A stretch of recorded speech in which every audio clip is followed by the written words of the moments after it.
Hello everyone, I'm Kellen Havikin with Brownfield at Trade Talk at 2025 NAFB with Daryl Teese from Kloss, and we're here to talk all things ag equipment. Daryl, always appreciate the time and great conversations. Hey, great to be here.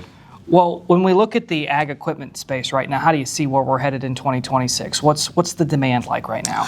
Demand's on the new side, I think, coming back a little bit. We've certainly seen commodity prices decline over the last 24 months, which is certainly correlated to the market softening as well. But we are seeing that there's aged units out there, and customers are looking to upgrade sometimes in terms of replacing worn out machines. But secondarily, there's also new technology that's coming to the market every year as well. So customers know that being on the forefront of adopting new technology makes them more efficient. And being efficient in this market is paramount. It's the only way to turn a profit is being efficient with all your dollars and investments. So we are seeing buyers in the market looking for upgrades.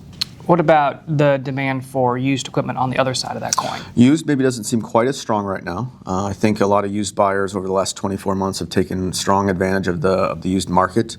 But I think it's also early to tell. We typically see that used market come into play more in that December timeline after those new trades and rolls of equipment happen. So maybe a little too early to tell on used. And I think it's also going to be pretty specific to where you're at this year.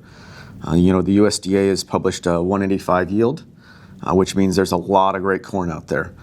So there's a lot of people that are going to be in a good spot from a cash flow perspective, and I'd say expect those types of customers to upgrade, whether they're a new buyer or a used buyer. So I think it'll be pretty specific on where the used market does take off.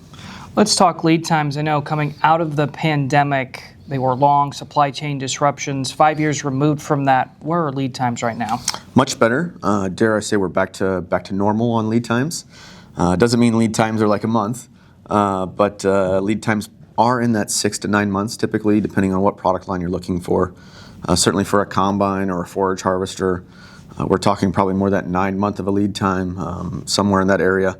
Tractors maybe more 6 months, right? All depends on the product line you're looking for.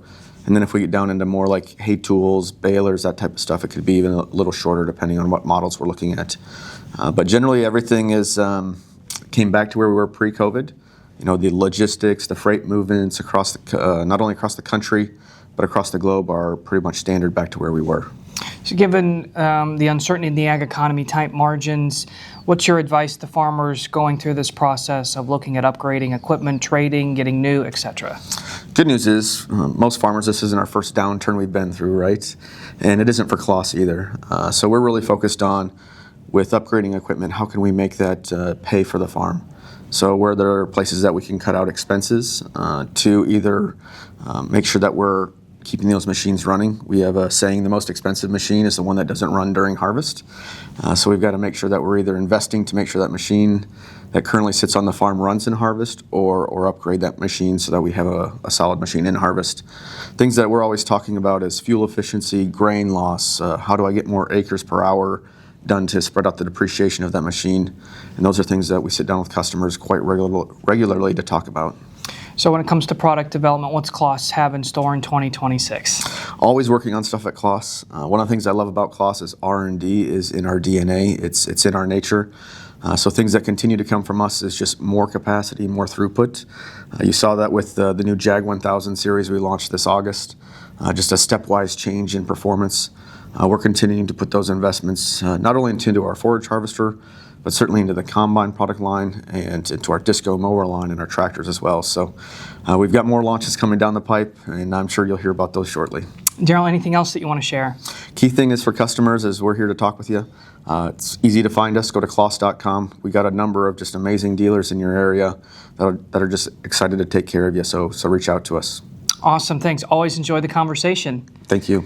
Daryl with Kloss. I'm Kellen Havikin at NAFB in Kansas City for Brownfield.